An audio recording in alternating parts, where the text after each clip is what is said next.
Welcome to the Filmlings podcast, an OG podcast where we analyze all that goes into effective filmmaking. I'm Jonathan. And I'm Alex. And this is episode 138, Wise Guy Gangsters. That's right, Jonathan. We're taking a spin around the old block, the gangster block, the OG block itself.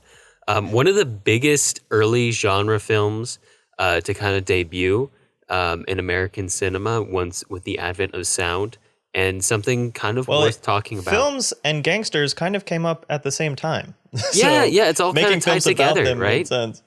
It made sense. And this is one of those things that we'll see kind of split into a lot of the early entries into this genre is this idea that you see if you look back into early Hollywood history, especially like the teens, the 19-teens and like the early 1920s, a lot of movies were just ripped from the headlines. People would go down to the newspaper and buy a story from them, and then go just turn that into a movie really fast because it wasn't considered an art form. It was just considered like a presentation entertainment. So they would take whatever was around that people were interested in and they'd make it into a movie. And if that doesn't sound like modern day Netflix, I don't know what does. But like the whole remake and sequel thing should sound really familiar, but this is kind of one of those very early instances of taking something that's already popular and kind of using it as a sure bet to make it interesting. And of course, that clashes interestingly with the code. But we should clarify, we are focusing mostly on the American gangster movie, which is kind of like one of the first instances of the genre as a whole. But of course, that's been adapted to other countries as well. The genre really started in the 1930s with a trio of films that are all pre-code and kind of kicked off the genre with a bang, quite literally. Scarface, Little Caesar, and The Public Enemy, one of which we'll be talking about today. And also, while they are pre-code, they're pre-full code. The full code itself went into effect in 1934, but the Hays Office was active as early as 1930, and so a lot of these movies I think it was introduced in 32, and then they really cracked down on it in 34. Yeah, they didn't have full control over the industry until 34, but these films most kind movies of being had an released still had influence on to. that. Yeah, oh for sure, a lot of movies in this period. 1932 and 1933 have a big influence on what would and wouldn't become part of the code. But all these movies had to contend with at least some instance of the code, and you can see that in the fabric of their bones. These are all almost typically based off of a true story, a true instance. I think the St. Valentine's Day Massacre makes it into one of these. Capone makes it into one of these. Historical figures, and normally gangsters. They also typically dealt with social, class, or ethnic conflicts and almost always ended with the criminal. Normally the criminal, not necessarily a bad guy, but always the main criminal dying, became part of the moralizing makeup of the gangster movie through the code lens. And that's interesting because there almost always is someone worse than our main, usually titular bad guy. Yeah. From the get-go, there is a very conscious understanding in these movies that just being a criminal doesn't make one anything other than a criminal. Now, you can be a really bad person and be a criminal, for sure. But being a criminal, all that means is that you've broken the law. And it's actually really interesting the way that some of these over-the-top sticks in the eyes type moralizing scenes that are thrown into some of these movies, typically with a lot of tantrum throwing and eye rolling from the artists involved, kind of jab back at the Hays Code and their over-moralization of some things that don't belong in what should be a rather humanist story. But we'll get to that, and we'll even see an appearance from our favorite Hollywood producer, Howard Hughes, before we're done with this episode. After the code came into effect, crime-centered films were typically less explicit and violent, and found other ways to become more subtler with the extreme nature of their content. Notably influenced the film noir genre, whose non-criminal leads almost always implied morality, jived more with the code period of Hollywood. One of the biggest lines between film noir and gangster or crime-centered films is whether or not the lead character is a gangster or not. Is the criminal or the detective? Yeah. Yeah. Are you the criminal or are you the detective? And the detective is usually walking that line too, which is what makes noir interesting. But we've talked about all that. Yeah. Yeah. But it's interesting because from the Hayes office perspective, just being the detective with the same gray morality as one of these gangsters makes you a better person. Yeah. At least because it's a side, it's a label. It's like, wearing a badge is a badge of honor, no pun it's intended. very much about labels. The genre kind of faded out during a good portion of the 40s and 50s. It was still around. And I think during that time was the Asphalt Jungle, which spun off the film noir and the gangster film into kind of the heist film as well. Yeah. But it returned with a very strong vengeance, violence, and very explicit sexual themes in the new Hollywood of the 1960s era with films like Bonnie and Clyde and Bring Me the Head of Alfredo Garcia, which is literally about people transporting a head. When The Godfather in 1972 was released, it paved the way for a huge bevy of Italian-American mafia-centered films. It kind of paved the way for Coppola and Scorsese to just run wild, returning the genre to its 1920s It gave them and 1930s. careers. Well, yeah, very much so. In a way, it kind of returned the genre to its 1920s and 1930s, pulled from the headline origins, centering around Italian Americans once more. Francis Ford Coppola, Brian De Palma, and Martin, two names only, Scorsese, defined the mafia films of the late 20th century with pictures like Scarface, The Untouchables, and Goodfellas, which are all way more explicitly violent and had way higher relative budgets than anything made in the 1930s. And also at that point, we've talked about the film school brats before when we covered The Untouchables, so go check that one out. But it's interesting because when those directors start coming up, the new wave is starting, so things are getting more violent. But also these directors who were brought up on the classic gangster films are now making their own films. So it was just like a perfect storm of more relaxed guidelines and people who loved these old films that were made under the stricter guidelines being able to take them and put all the sensationalism into them that they wanted from them. Which we'll be taking a very direct look at today. Oh, yeah. With one Mr. Brian De Palma. It should also be noted that the gangster film, a genre often centered around outsiders and underdogs fighting for a piece of the metaphorical pie, if you will, has been hugely influential abroad and has served as a template for various nations and social groups to create their own outlaw and criminal stories that kind of recontextualize what it means to be outside of the law, so to speak, within different cultures. So Japan has, the one I really recommend for Japan for Yakuza films is the whole Yakuza paper series, but really Battles Without Honor and Humanity, which is just amazing. And I would be shocked if that didn't have some influence on some of Scorsese's work as well. Also, certain social groups like African Americans have their own set of gangster movies. Some, like Black Caesar, exist within the blaxploitation space, and some, like American Gangster, exist within the more mainstream Hollywood space. But both strive to kind of tell that story of crime within the context of a marginalized social group. Mumbai Underworld Films is a really good example from India and is a fairly big genre over there, including films like Dawn, Parinda, and Shiva. And of course, Hong Kong, which is relevant for reasons, has a whole bevy of incredible gangster movies, including stuff like A Better Tomorrow, The Killer, and Infernal Affairs. Infernal Affairs, which I watched in preparation for this episode, is amazing. And The Departed, which is one of Scorsese's more famous works of recent years, is basically just a remake of Infernal Affairs. And Infernal Affairs is a lot more fun, in my opinion, if for no other reason than it does the same thing in under 2 hours.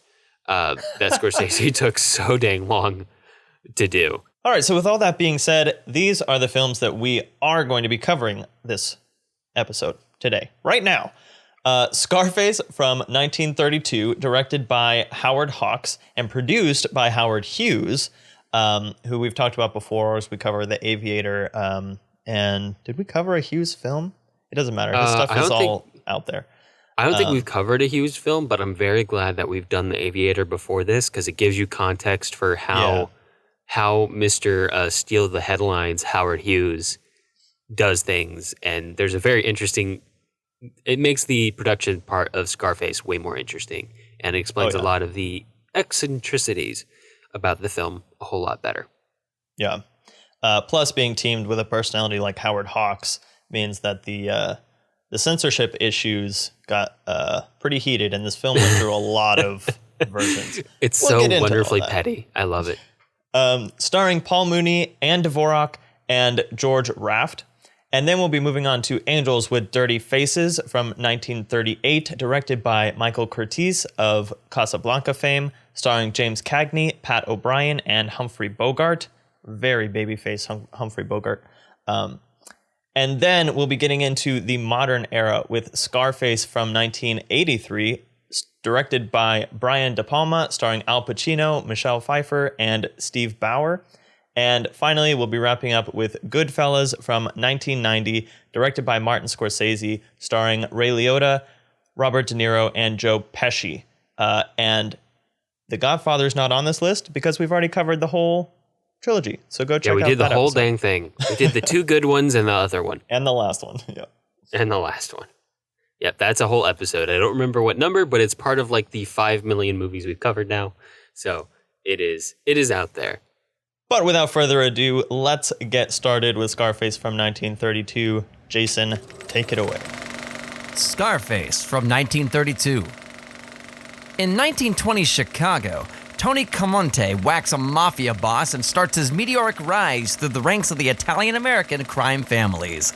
He's reckless, disobeys orders, and seeks to control everyone around him. His sister, his best friend, his boss's girlfriend. It's not long before Tony has it all, but he soon finds that an empire built on foul deeds struggles to last. All right, Jonathan. So this one is really cool. It's one of the first really old movies that I watched. Old being defined as not something older than 2000, which I hear frequently from people. And oh my gosh, like when somebody calls like a movie from 1990 old, oh yeah, boy, I shrivel. Every time I feel like I have to clarify. Someone's like, "Oh yeah, I like old movies." I'm like, "Tell me what an old movie is to you." Yeah, is that Raiders of the Lost Ark or is that Casablanca? Yeah, it's so subjective, right? But like Scarface is definitively old, especially for a sound movie because it's barely sound. Sound started in 1927, in full swing in 1928, and really they didn't have their crap together until 1930. So given that, like, I mean, the filmmaking is really impressive in this, especially considering that we're still in the era where cameras are in giant boxes when they have to record sound. Exactly.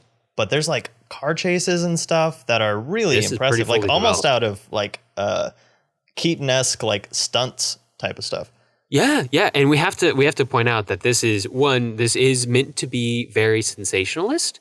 It's got that pulled from the headline style that carried over from the silent era, where, like we mentioned in the intro on today's episode, they literally just found stuff that people were already paying attention to and adapted it into movies. Same reason why you see so many play to movie adaptations and book to movie adaptations, especially in the earlier years of Hollywood.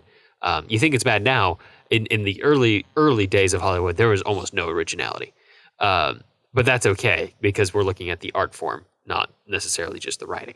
Yeah. But Hughes, to put it in Howard perspective, Hughes King Kong was the most original story at that point. Oh, King Kong was wildly original for its day. Yeah. Definitely wildly original. But yeah, it's very important to consider that Howard Hughes is the producer for this movie. For those of you who were around for our Aviator episode or have listened to it, or have just seen the movie or know anything about Howard Hughes, you know he was an interesting guy. Essentially like a very eccentric, probably neurodivergent, definitely messed up and abusive by the end of his life, billionaire, orphan who had a lot of money and did not know what to do with it. So he went to Hollywood and built a bunch of planes and made a bunch of movies. Those are the choices if you don't become Batman as a millionaire orphan. It's pretty much it. You don't get a lot of options. You either become the hero or live long enough to become the villain. something like Become that. the star of a Martin Scorsese biopic. There you go. But Hughes was known for doing incredibly sensational things. I mean, one of his first movies he ever made, Wings, has was it Wings or was it the other plane movie from 1931? I can never remember the two. I think Wings is the one that won the Oscar. I think it was the other one. Hell's Angels. Hell's Angels, that was it. He shot that whole movie in silent, and then sound came out, and he reshot the whole movie again. He crashed God knows how many planes during the production. A lot of people died during the production. He crashed during the production, but he would spend all sorts of money, all sorts of people to make whatever he wanted, and he normally went as big, as bold, and as eye-catching as possible. He would do big action sequences. He would do big scenes. He would cut necklines low and show off busts like no other producer before him in order to gain notoriety and essentially clickbait people into going to the theater. And that was his setup for this movie as well. And like you were saying, with the over-the-top action sequences, it's all here. With the there's a lot of flappers. There's kind of like this. There's the one scene where Scarface like rips his sister's dress, and you're like, whoa. Yeah, I was gonna say that one. It was one, it's super revealing, but two, there's this whole like, essentially, she has a bra on, just to clarify. Yeah, there's like an incest subtone storyline to it. It's much more explicit in the later version of the movie, like most things in this movie. But everything is meant to be very scandalous. Everything is meant to be as eye-catching as possible. And essentially that is one of the appeals of the movie, but it was also a problem. Because while the Hays Code didn't have complete control over Hollywood, they had enough to make Hughes's life hell, especially because Hughes was an independent producer at the time. He wasn't working with the studio, he just did it on his own. So in order to get into the theaters, he had to cooperate. And they were forced to add a bunch of stuff, including some ham-fisted scenes that seem intentionally ham-fisted to condemn gangsters. There's like the very first, there's a title. Yep, there's a title sequence at the beginning. That's like, this film is to show what crime is doing to our cities, and the real question is, what are you going to do about it? Yeah, it's the most sensationalist way to comply with the censorship demand, because that movie is definitely not to show what crime is doing to their cities. It's just to be like a really, underneath it's meant to be just like a very over the top, entertaining, salacious gangster movie. But at the same time, it's Howard Hawks, so there is a lot of character study built into the script as well, which I really enjoyed. Yeah, exactly. He's that trained, like very well trained, very experienced working director who's directed a bunch of movies before this and knows exactly what he's doing, and now he has the resources of Hughes at his disposal. So everything's put together very well. So in addition to the intro, they had to add this very awkward scene in the middle, where we just take a break from everything else, and it's very clearly added after the effect. And some newspaper man is just like berating a room full of like, I guess, citizenry. And then he turns and breaks the fourth wall and talks directly to the camera and like essentially admonishes the audience for enjoying the movie so far. And is like, what are you going to do to stop these people? Blah, blah, blah, blah, blah. And then that has pretty much no effect on the rest of the movie. They really wanted him to change the name of the movie. Scarface, if you don't know, was one of the nicknames, although not the preferred nickname, of Al Capone, a famous gangster from 1920s American Chicago. And this movie is very much kind of riffing on a lot of that stuff, and a lot of the stuff like the Scar or how the St. Valentine's Day Massacre, which is referenced in this movie, or even the incestuous relationship, is stuff taking shots at Capone. Actually, I think that in the trailer, anyway, that I pulled for the episode, I think it says pretty much every big, like, violent event was taken straight from some historical event or other. Yeah, so like they were really trying to like pull in stuff, like you said, headlines. Yeah, they were going for as much like, you already know this, now you want to see it in the movie, in like acted out in front of you on a movie screen. Here you go, here it is. And originally this was supposed to be released just as Scarface, and that's what we know it as now because that was the intended name. But it was released as Scarface, Shame of the Nation. And they wanted to call it like a bunch of other very stupid sounding names as well. But to kind of explain that anyone who goes to see it shouldn't be enjoying it. And there's some interesting, other interesting things where they cut out some of the incestuous relationship that's implied. Scarface is actually ADR'd out of the movie at one point. I was curious about that because I was like, they never call him Scarface. I don't even know if in this movie he had a scar on his face. Did he? He has a slight scar on his face. Sometimes it's hard to see in these older scans. And I don't think I was watching like the best version ever. I wasn't like watching on a Criterion or something. But he does have a slight scar on his face. And they do call him Scarface. His sister calls him Scarface when he kills his best friend, does she? George Raft. Except in the movie, she says murderer because they ADR'd it. She says murderer, explicit connotation to Al Capone. Which, yeah, this is a very over the top movie. Oh, we should also mention that some more things with the censorship because it doesn't end there. They had to change the ending eventually. The ending was essentially way more glorious. It's much closer to the glorious ending in Scarface from 1983, where Tony Comante doesn't come across as he goes out in like a full-on blaze of glory. And which there's version even like, did you watch? Well, I watched the official release version, but I've essentially if you look into this movie, there is a like kind of written summary of the original version, which includes him like dying like while pulling the trigger on his gun still. That's the version I saw. So that's what I'm wondering. Which version did you see? Did you see the one where he goes to the gallows? I didn't see one where he goes to the gallows. I see one where he's shot down in the street. Okay, because I think in the other version, he gives himself up to the police and then gets walked to the gallows in scenes where you don't see his face. Oh, no, that's the one that didn't make it through censorship of... See, there's so much like convoluted... There's a lot going on in this movie. Let's take a look at the production. But basically, it reminds me of when we covered Cholet, and which is a Western, almost a gangster film. And at the end of Cholet, there's a version where the bad guy gets his face stomped in by Spiky Boots, and there's a version where the police come in and cart him off in the paddy wagon. And just as a viewer, the version where he gets his face stomped in is much more satisfying to watch. Yeah. So let's see. So the version out now, in the version that was actually released, was the original version that was censored. And then they made a second version that was also censored. But that second version was censored not necessarily just because of its content, because it kind of sounds almost very close to the end of Angels with Dirty Faces. Yeah, it does. But I think it was censored more because Hughes was an independent producer in more politics the height of Studio Hollywood. So Studio Hollywood wasn't going to stand for it.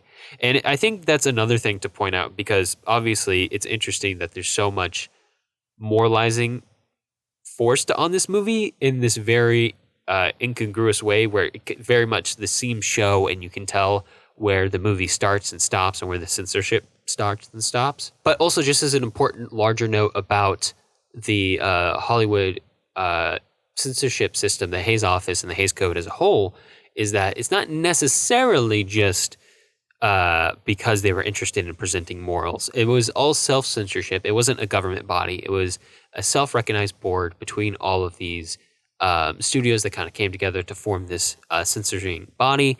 And it was to self-police, mostly to keep the studios out of trouble, but also to control what got released. And that could mean knocking out competition here and there, such as major independent producers. So that's a case of that as well. But yeah, this is quite the doozy of the movie and a kind of a keystone one when looking at the history of gangster movies and all censorship pushing genre movies in American cinema. Yeah.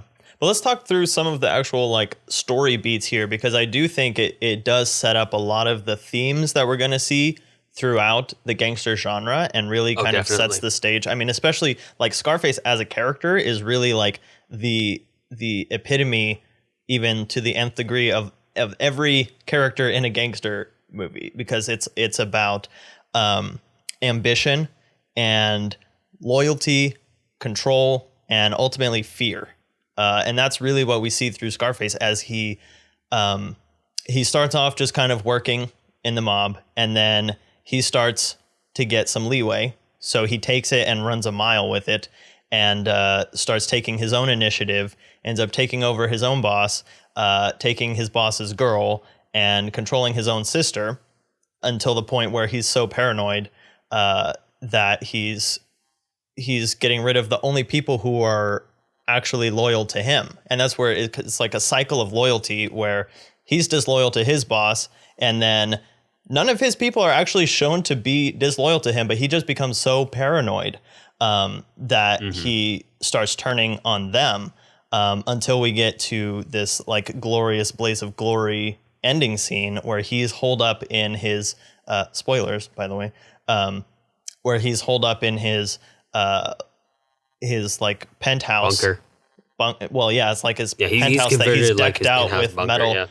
And the thing that I love about that last scene is, first of all, I really like the whole development of like the sister character, especially in this film, and the way that it resolves itself, which they change a little bit in the remake. But in this one, she comes in and she's going to kill him for killing her newly husband, and she can't do it. Oh yeah, that's right. They got married. Because she recognizes that they're the same person.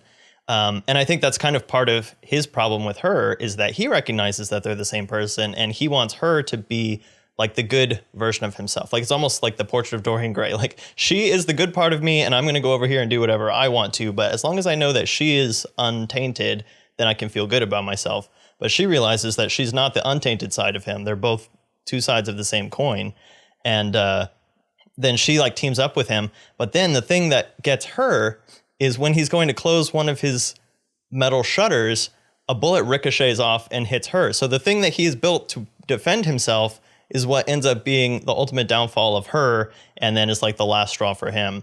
So there's like all this stuff that really builds like almost this Shakespearean tragedy in this one, where it's like, that's kind of like even more than the Westerns, which we'll talk about in terms of the law versus criminals and stuff like that. It really feels a lot like power and loyalty, and how much do you trust the people around you, and how much are you being truthful with the people that you're interacting with, when you have ambitious motives against them. And that gets brought in. I mean, obviously the next version of Scarface takes all this to the nth degree. And then even we see that again in Goodfellas, where those loyalties and stuff start to just like turn in on each other, and just turns into this vicious cycle. Yeah, when you when you build with like these tools of fear and violence, then that's kind of what you come to expect from the rest of the world, and that's also kind of what you end up building is something made out of fear and violence. So that's a very interesting loop, and you kind of see that kind of filter through a lot of these gangster pieces, where people kind of set them the same tools that bring about their success are their same tools that bring about their fall. And almost all gangster pictures in some way, shape, or form are about a rise and fall. In that kind of way, it's kind of becomes like the I guess the tragic journey template of the gangster movie is, except for the first Godfather movie, which ends on the high note and then goes downhill again in the second one. Yeah, I think and that's kind of because they go together. Yeah, I think, right? Like that they're really are one like story, 1 4 6 hour movie or whatever, but broken in. They really are part 1 and part 2. It kind of reminds me of, there's an episode of The Twilight Zone, because it's been a few episodes since I mentioned that, called The Mirror, where a dictator I don't know if it's like a Che analogy or whatever, but a dictator It's has very much a Fidel Castro kind of thing. Castro, yeah, where he has a mirror, and every time he looks in the mirror, whoever else is in the room with him, he sees them trying to kill him, and so he just becomes paranoid about all the people around him, and that's kind of what this whole thing. But the thing is, when you're paranoid about the only people that are around you that are helping you keep your power, if you are killing them or being distrustful of them, you're not going to keep your power very long, because you can't keep the power only by yourself. You have to have people around you who are loyal to you to help you do that. And also, I think Scarface does this version of Scarface particularly does a really interesting thing, especially coming from Howard Hawks, who is, first of all, he did every type of movie, but he's really well known for a lot of his comedies. We talked about Bringing Up Baby a long time ago, but he has the comedic relief character, which is his Scarface's henchman, and the guy who can't work a phone. Yeah, he can't answer the phone right. He can't get the people's like name or anything like that. And he's like the one person who's still loyal to him at the very end. And he walks in after he's been he's like helps him get into the room. He's been shot, and he answers the phone, and he gets the name, and then he dies. And it's like, this is the one guy, like the last person who was loyal to him and is still doing it like to his dying breath. And you're like, that is the version of loyalty that that he couldn't get through his head. Like, that's the version. He couldn't be that version of loyalty. Yeah, he wasn't a loyal person, so he couldn't see it in the rest of the world. His worldview reflected so hard on the rest, everything around him, that it clouded his judgment. Yeah. Sometimes it's hard to understand that the world doesn't necessarily, not everyone or everything in the world works or operates in the same way that you do. Not everyone has the same outlook or the same priorities or the same motivations, which can be important to understand. But it also is the setup for this this kind of tragic experience, which makes for a good story, and is actually like kind of like the most interesting thing about Scarface in terms of like a movie, is watching this rise and fall. Sure, the action is very interesting, but from our perspective, looking back on this from nearly 100 years later, literally 90 years later, yeah, we're pushing it. It doesn't seem violent to us because we've been so desensitized to that. But the story itself stands the test of time, because while taste may change, dives into human nature like that remain the same. The other thing that I really want to talk about, and I want to talk about to some extent with all of these movies, is kind of this social aspect of gangster movies. And it kind of plays more with the censorship. But these almost always take place within immigrant communities or recently immigrated communities. And at the turn of in the early 20th century, the Irish and the Italian communities were still like the most recent wave of immigrants, and they were often some of the poorest in the communities or cities where they lived. And they often tended to congregate. They often tended to congregate as well, which is just like a normal immigrant trend, by the way. It's nothing weird or bad, but you'll see it almost anywhere you go in the world throughout any period of time. Recent immigrant families and groups tend to congregate together because that makes sense. That's what's familiar. If you go to a new school in the new year and there's one other kid who transferred with you, guess who's your new best friend? That guy. So that makes perfect sense. But also, those groups often tend to be demonized, and you can see it here. And I'm sure this is actually, I know for a fact, because I read my history book in high school, that it was oftentimes the positioning of Italian and Irish characters in these movies is kind of an extension of the kind of like mass criminalization of those communities by the general public, which is mostly to think not that they weren't criminals, that they didn't have gangsters, but gangsters could come from any group. But it's like assuming that all Maybe I shouldn't say that. Any stereotype. We don't have to say anything specific because we all know that stereotypes exist. Any stereotype. But essentially, the movie image of the gangster became almost exclusively Italian. Sometimes there's an Irishman in there, and you kind of get into stuff when you start to get into more like a historical recreation standpoint with stuff like Goodfellas.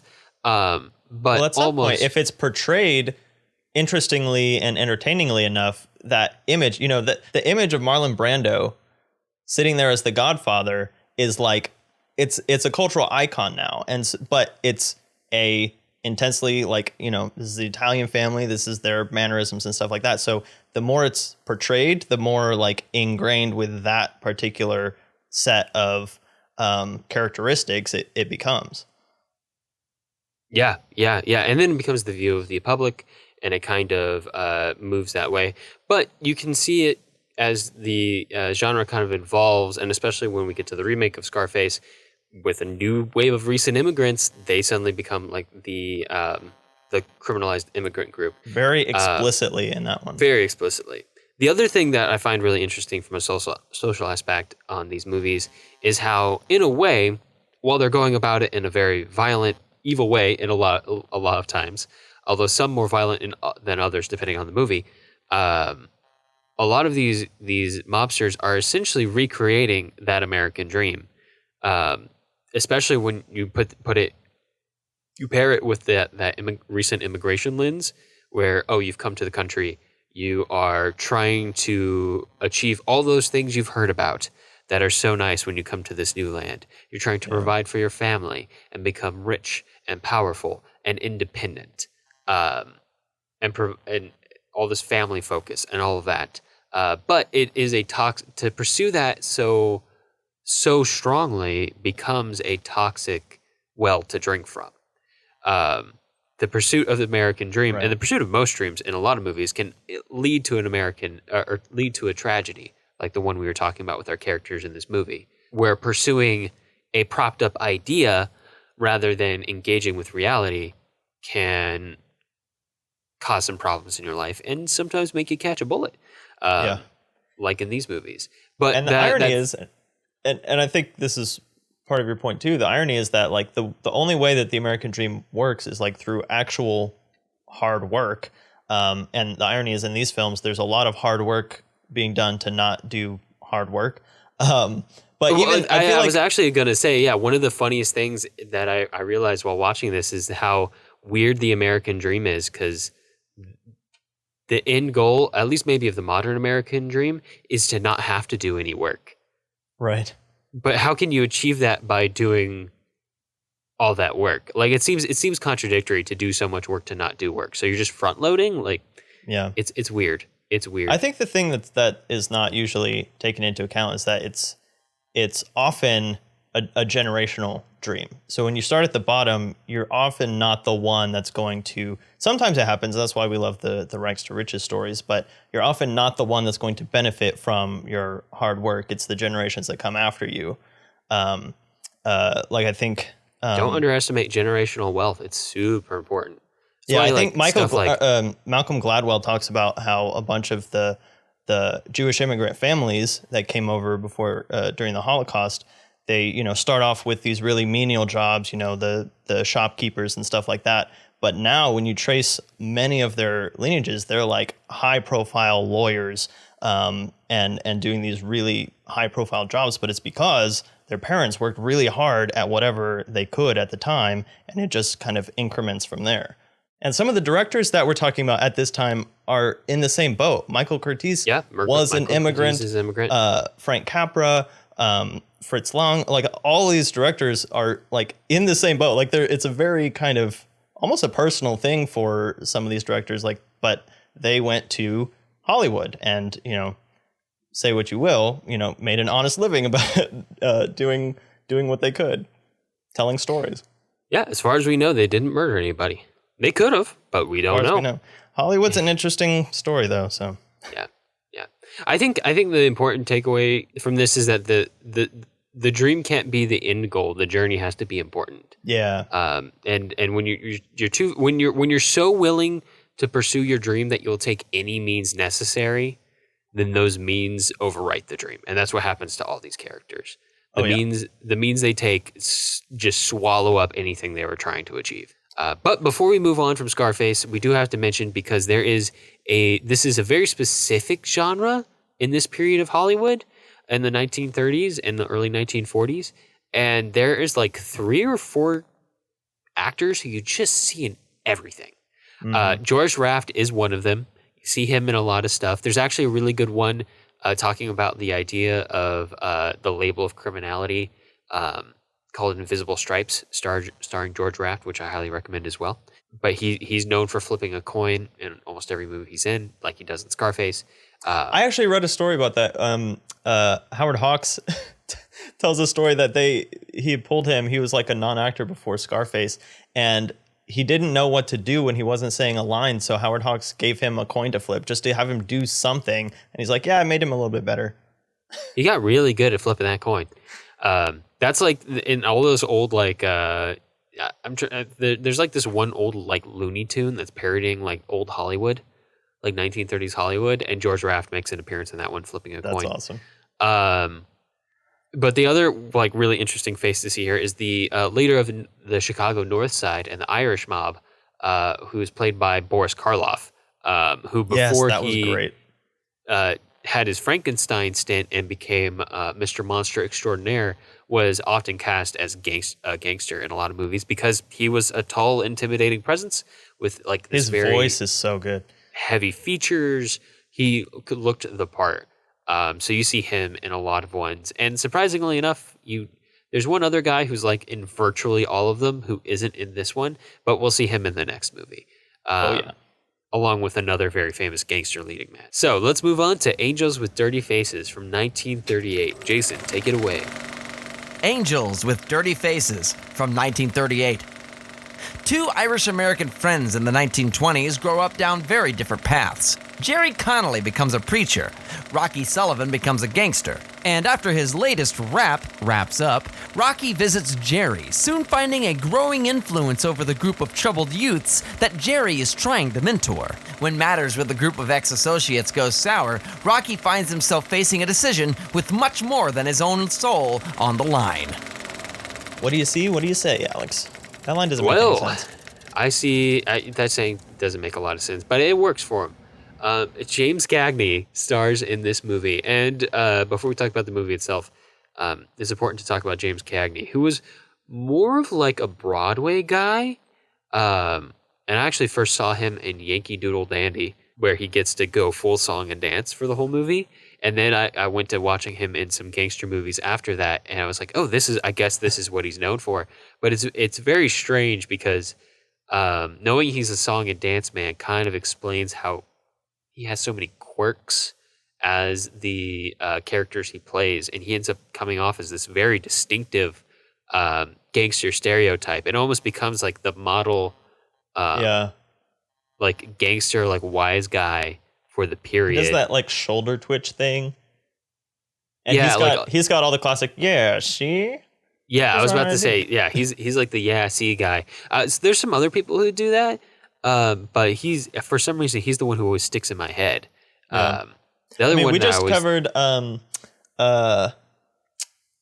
Stalag 17, and one of the guys that comes into the Stalag does a James Cagney impersonation, and all the stereotypes were already there, like in the whenever that was, the 50s or 60s. Yeah, for James Cagney, I always think of this one, Angels with Dirty Faces, and White Heat. White Heat is very, very, very stereotypical. That White Heat's actually one of the movies that's often on in the background during The Sopranos, very intentionally. And funnily, speaking of homage, the film that Kevin McAllister watches in Home Alone is titled Angels with Filthy Souls, and it's like a fake gangster movie that's like parodying this movie. Yeah, that makes sense. Yeah. But yeah, James Cagney, very expressive, signature gangster. Not actually a gangster, but ended up being one on set, and almost entered like the gangster liturgy Bible in a sort of way. Yeah. But yeah, he kind of carries a lot of this movie with his very his very big presence on screen that isn't overwhelming, but it's just like a good performance through and through. Which is also ironic because he's not a big guy, but he's not a big guy. He has a big like entrance personality. Yeah. Sometimes your personality is taller than you are, which I think is important because a lot of the other characters in the movie kind of come off as like a little flat. The movie setup itself and the presentation is very interesting, and I owe a lot of that. I credit a lot of that to Michael Curtiz, who we know is a very good director. Yeah. Casablanca, almost case in point. And there's obviously, you can see a lot of matches between this movie and Casablanca in the fact that there's characters with diverging and intersecting paths. People who know each other from their past meet at a later point in life. And Casablanca was a lot grayer though in terms of like the morality. I mean, this one both in black and white. I don't know what you're talking about. This is very like, I mean, it's explicitly, but it's like really preachy. This one's incredibly preachy. Yeah. Oh yeah. In fact, that's one of the reasons why we picked this one is because this one in 1938 is like prime code era. The code first starts to weaken probably with the 1940s and World War II, because war films kind of started to force more violent depictions on screen than were previously allowed under the code.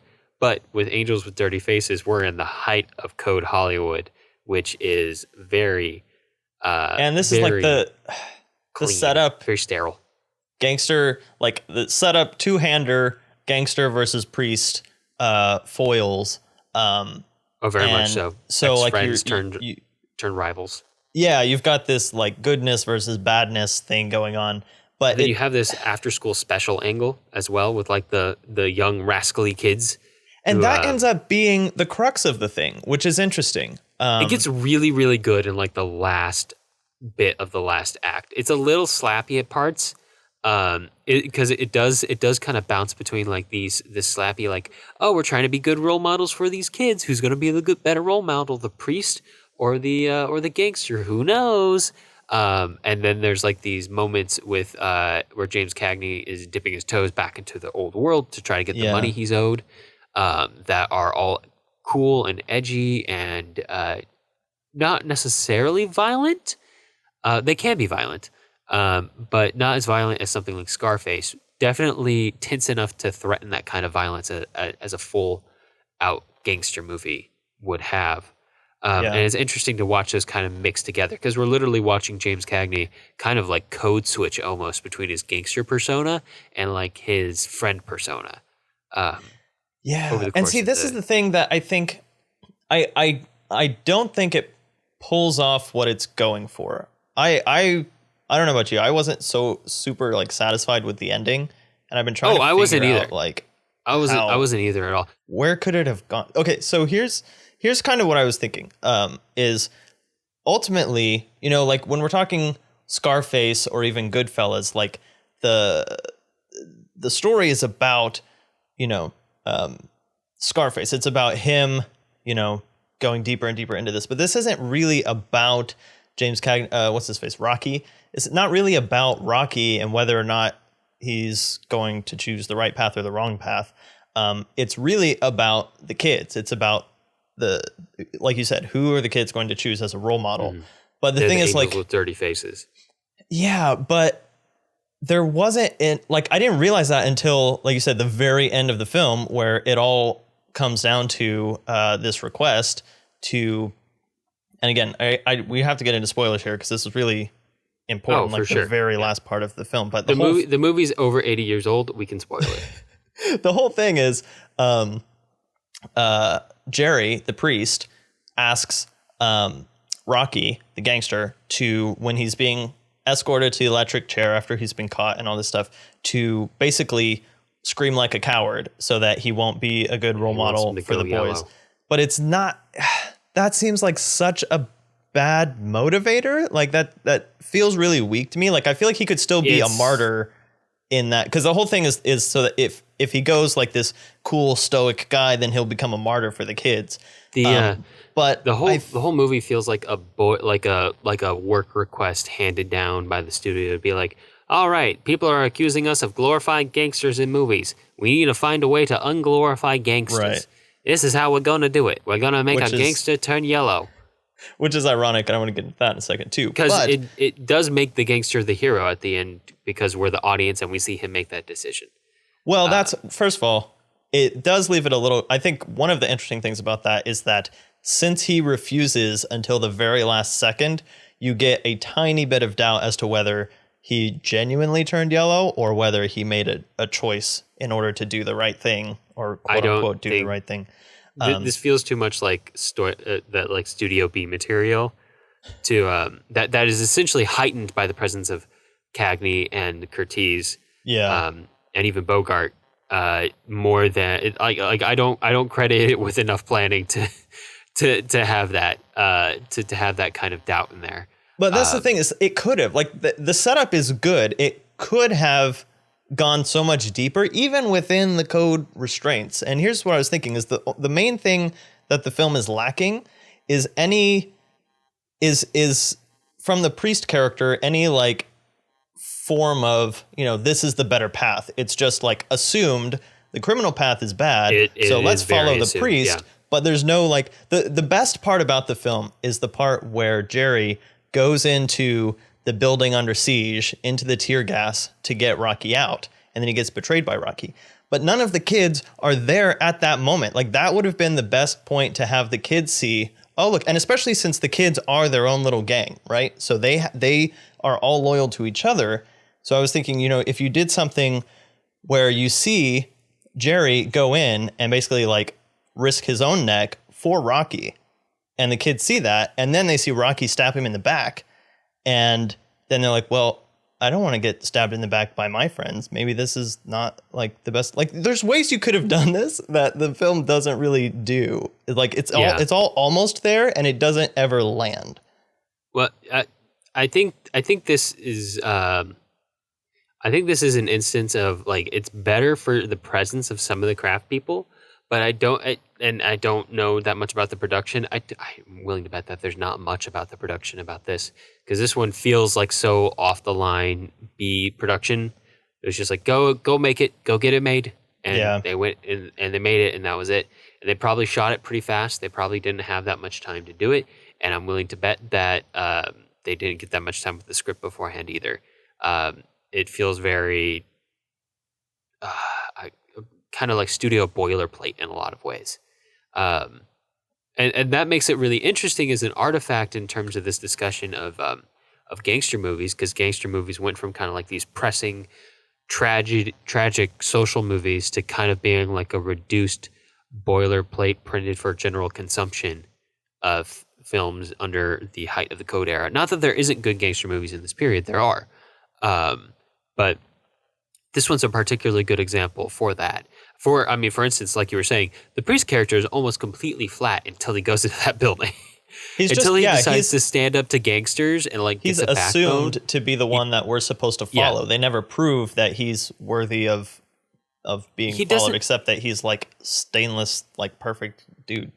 We don't even see him like give the kids any guidance.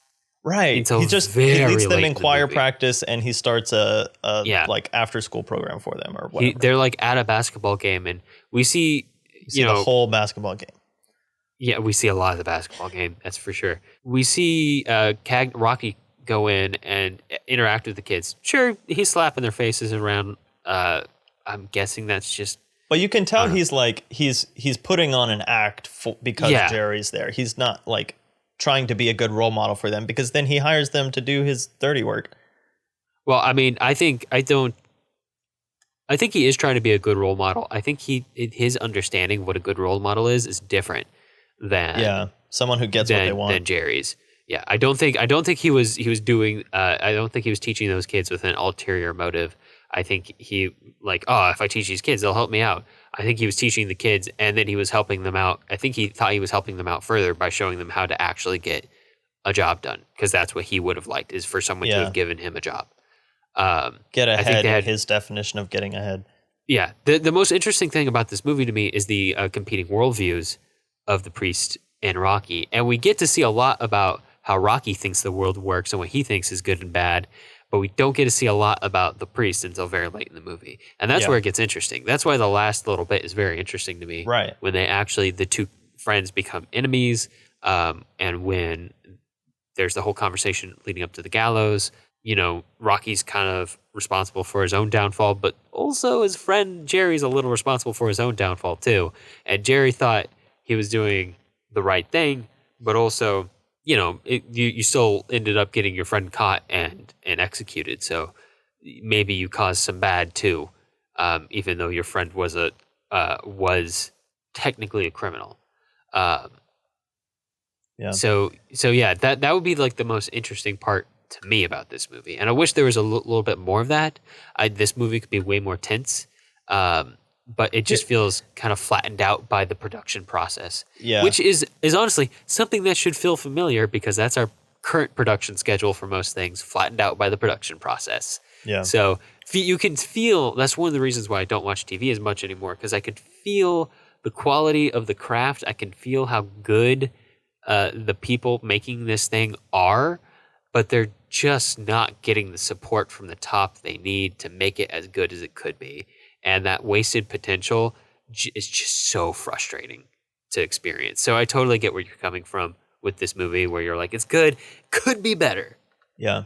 The other interesting part of it that like all the most interesting things are like the really like sidelined portions, because the other interesting thing is the girl who, was being, you get she the didn't really sense get that she developed went very down. much. But you get like hints of it. You get the sense that she had gone down the wrong path. She was with like a bad guy or something. And then Jerry got her back on the right track. Then as soon as Rocky comes in, she goes right back to her, abusive relationship tendency type thing. And then she's like pleading with Jerry, like, help him out. He's a good guy. Even though we don't really see that except for the fact that he's charming, I guess. So it's like there are all these dynamics. Because again, that thing with the girl and with the kids like goes back into the loyalty. Like he has a magnetic personality. People are drawn to him. And that's the most interesting thing. Is like where do you draw the line, or how do you show like what parts of the magnetism are worthy, and then where do you like, okay, this is where we don't follow you anymore. So yeah, there's a lot of like hints of a really good story in there that just don't all come together. Yeah, but it's a moralist piece without a very clear sense of its own morality. Right. And yet the whole point of this is to not idolize or martyrize gangsters, right? And yet this is one of those films. This is like one of James Cagney's most famous films as a gangster. And so this film has itself become an idolization of gangsters and a bastion of gangster cinema. And so I just find it really ironic that now gangster movies are like a thing, and you can do like the James Cagney impression from this movie that's saying don't idolize gangsters. Oh, for sure. It's weird because this one tries to take such a moralistic turn, but another James Cagney movie that I mentioned earlier, White Heat, doesn't take that moralistic turn and actually shows how like it is a little better at, by diving into the madness and the insane logic of but using betrayal and underhanded techniques to get ahead can lead to your own downfall. It shows like the deranged lunacy of that mentality better than something that tries to take such a moralistic standpoint. Sometimes you have to as the artist dive into the dirt you want to expose. You can't stay necessarily safe out at a moral distance from it and expect to show it off in all of its complexity. Yeah. All right, Jonathan. Before we move on, let's mention that Humphrey Bogart makes a rather significant side character role in this piece. And he's the other guy who throughout, I don't think he was super famous at this point. He was about to be super famous with Casablanca. But he was essentially throughout the 30s a very, very, very prominent character actor in gangster films. And in fact, I think like you can kind of feel that in Casablanca. Oh yeah, for sure. Like I mean, he almost is a gangster in Casablanca. Yeah. Yeah. Casablanca's a noir, except that he's not technically a gangster. So it's like it crosses the line into noir. In fact, he's a freedom fighter. Right. Gangsters got repurposed into freedom fighters, which actually Which does did make happen. it much more complex, which portions. is why Casablanca is such a better movie. Yeah. Yeah. Before we move on, though, on that point, the next movie we're about to talk about starts in the very first scene. Tony Montana starts by saying he's an immigrant again, and Human immigrant. Yep. and he starts in this interrogation room saying he learned English by watching American movies. He says, "Cagney, Bogart, I like those guys," and that is the movie we just watched. That's basically he's saying, I learned English from watching gangster movies. It's basically how the movie starts. So let's get into it. Yeah. Take it away, Jason. Scarface from 1983. Scarface from 1983. Cuban refugee and ex-convict Tony Montana arrives in America as part of the Mario boat lift in 1980, along with his friend Manny Ray. The two earn green cards and a place within organized crime in America with a political assassination and a drug deal. Manny finds himself focusing on the women in America, while Tony thinks solely of power. The power to be respected, make money, and have anything or anyone he wants. It's a zero-sum game, and those who've taken the most have the biggest targets on their backs. All right. So this is Scarface again, but it's different now. For starters, it is 1983, and the code is a long, long dead object of the past. Movies have become very violent, very openly violent. It is normal in an R-rated movie to see... The Godfather exists now. Yeah, The Godfather exists to see nudity and blood and rampant drug use.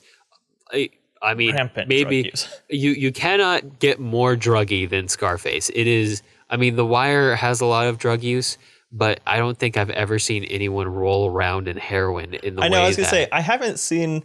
this is the Tony first time I've Montana seen rolls it. around in cocaine in this film. But I've seen the parodies of him throwing coke in the air, and I was like, that's not even a joke. That's literally what this movie is. No, yeah, it's not a joke at all. This is just this movie. It is so signature. It's crazy how everybody knows that scene. Everyone knows "Say hello to my little friend." Oh yeah, and all that stuff. But yeah, this is that same movie all over again in a different period. Also, as a real quick note, because I don't think it has, just from what I know of Brian De Palma and from his work, because I haven't done too much research into himself personally. I'm saving that for when we do a Brian De Palma episode one day. But from what I understand, I don't think this is anything other than they felt like doing it. I don't think there's any intent behind it. But we should point out that we have two definitely not Latin actors doing very Latin accents. Yeah. Basically to the point of parody, which isn't, I mean, it's not necessarily, it doesn't feel insulting or derogatory in this context. Maybe towards the earlier part of the movies. Later on, when they're full-blown gangsters in the way that we see Italian gangsters in later movies, it doesn't feel the same. If anything, it just helps point out, I think, that gangster movies tend to focus on recent immigrant groups more than anything else. Yeah, and that's how this movie starts too, is with literal historical footage of Cuban immigrants and the titles that say, at some point, the boat lift of the early 1980s, where a bunch of and the subsequent crime wave that came from that. So it's it's starting with a historical context and background. Yeah, a bunch of Cubans who did not get along with Castro's regime, both people who were political rivals, people who didn't agree with his revolution or government, and people who were also just criminals, and who were in their judicial system and that they didn't want in the country anymore. They packed them up all on boats and sent them to America. And America kind of took it as an opportunity to take a bunch of essentially political refugees, but they also ended up taking a bunch of less savory, very intentionally sent to America for that purpose, less savory characters like Tony Montana. And of course, they probably could have gotten some Latin actors to play these roles, but also Brian De Palma basically just hires his friends. That's not justification. It's just an explanation of how this happened. So there you go. Also in Carlito's Way, Al Pacino plays a Latin character in that one, except that time in East Harlem, in Spanish Harlem in New York. So that just give you some context on there. Not saying it's okay, just saying it is what it is. Take that into consideration when you're trying to understand the absolute size of the accents in this movie, because everything's which have become big. their own, again, it's become its own big. caricature and stuff. Well, So caricature is a good word to use, because this is, I think in a lot of ways, it feels like Brian De Palma is trying to make up for the censorship. It's a caricature of the original movie. In the original movie, by blowing it up to just Titanic proportions. Times 1,000. One, it's all in color. Everything's bigger. The guns are bigger. The mansion's bigger. The gangs are bigger. The pile of drugs is bigger. The women are nakeder. It's all bigger and more salacious. The blood is bigger. The blaze of glory is blazier. All of that. It's all bigger than it was before, to the nth degree. And I think in a lot of ways, because he's a film brat, Brian De Palma is trying to send a love letter, but also correct for the code's past purveyances on. He does dedicate the film to Hawks at the very end, and there's so much homage and stuff. Although I will say that I find, and I feel like this one and when we covered Intouchables is all I've seen of De Palma, but I do kind of find him the most heavy-handed of the film brats to some degree. Oh my God, Jonathan, you don't even know. He's you get the fact that he likes old movies, and he's just but it's all he knows. He's just literally pulling from old movies and sticking them together in little clumps. Jonathan, you don't even know. Yeah, we really need to do a Brian De Palma episode. Hopefully we can get to one sometime this year. But he is an amazing filmmaker. He is very, very, very big. This is not the only movie where he's this big. Even in movies with a smaller, more contained plot, it typically is very flashy, gory, salacious. But he very much pulls from a lot of those old genre pieces very directly. So let me just say, the main thing that really got on my nerves about this movie was, and it's a small thing, but every time he sees his sister and those synths start going, I'm like, okay, we get it. He has a problem with his sister, but it's we're just gonna hammer it home every single time it happens. No, that's very intentional. And again, I feel like if it wasn't a remake, I don't think it would be as big. But I think within the context of it being a remake and the original Scarface being as popular and as signature as it was, it kind of, in a way, explains and justifies the size of everything in this movie. It very much is coming in with a vengeance. It is I am here to make up for the correction. This is Brian De Palma punching William Hayes in the face. Which is just intense. But also, interestingly enough, there's a couple nods to that earlier censorship, where we have like you were saying when they talk about, I think it's called the Mira boat lift, that opens the film, where we get the whole plate of text about the wave of crime unleashed by immigrants and blah blah blah blah blah, a bunch of bullshit at the top of the movie. That's a direct homage to the original opening title sequence that was released with Scarface. And I know you noted this because I think you quite like the part. Correct me if I'm wrong, but there is even a part where we have a random soliloquy to. Oh no, I hate that part. Oh, you hate that part?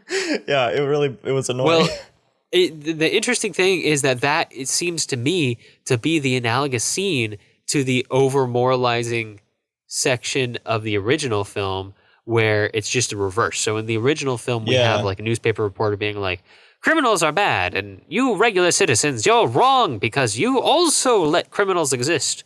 Go kill them in the streets, blah, blah, blah, blah, blah. And in this one, Tony goes off in a restaurant towards the end of the film when he's falling apart. And kudos to wardrobe and makeup for nailing that progression of Tony falling apart over the course of the movie. He's doing too much coke. And Michelle Pfeiffer, like all the characters are just like, they look bad. Yeah. They're coming unhinged. They're too paranoid. He spent all this money on fortifications of his compound, which clearly won't be enough. And he's just unhinged. And he goes on basically the opposite rant where he's like, oh, I'm the bad guy? I'm the bad guy. And then goes off on just like a bunch of rich white people in a restaurant. Okay, let me tell which you. is definitely over moralizing, but I feel like it's the reverse side of the coin of that earlier scene from Scarface 1932. Yeah. And I get that. There's two like thoughts that I have about that scene, because it's a really long scene.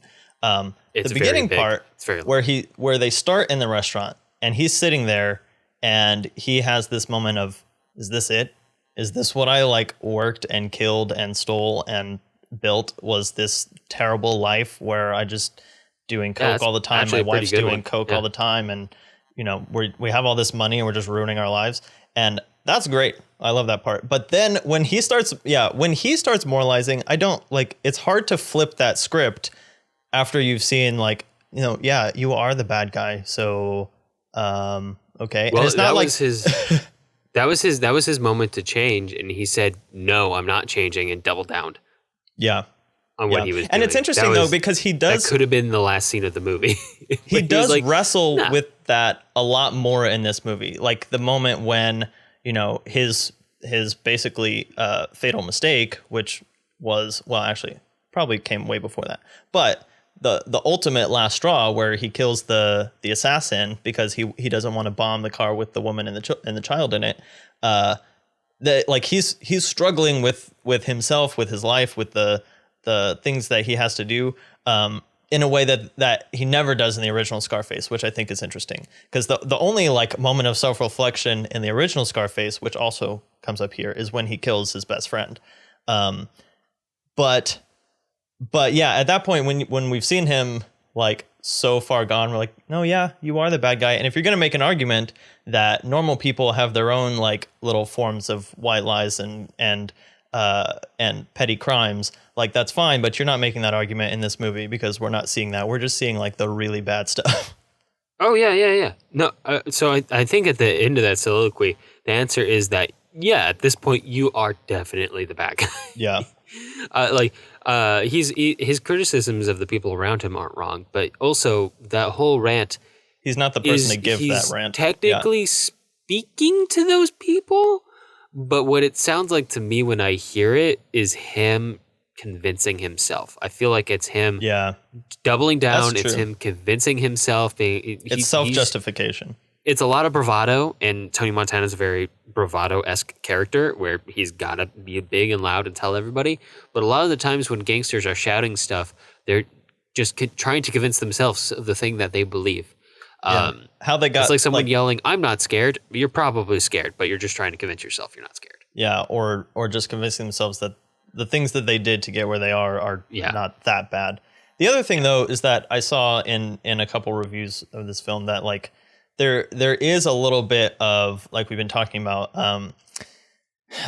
like a meta narrative, like a commentary on Hollywood itself. So it's also a little bit of Tony Montana yelling at the Hollywood system and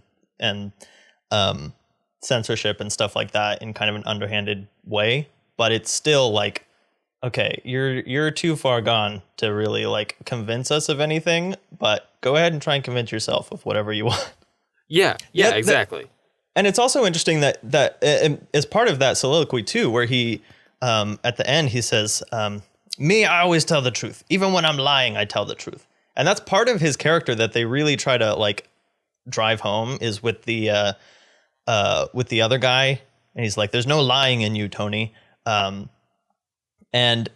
it's an interesting thing, because he's like, he is, again, like the purest form of a gangster. Like he's not going to apologize for it. He is unapologetically and fully like the gangster guy. And he's just going to live that out and not, try and hide it or mask it or whatever. And I do think that that's an interesting angle that they do bring into this version of it.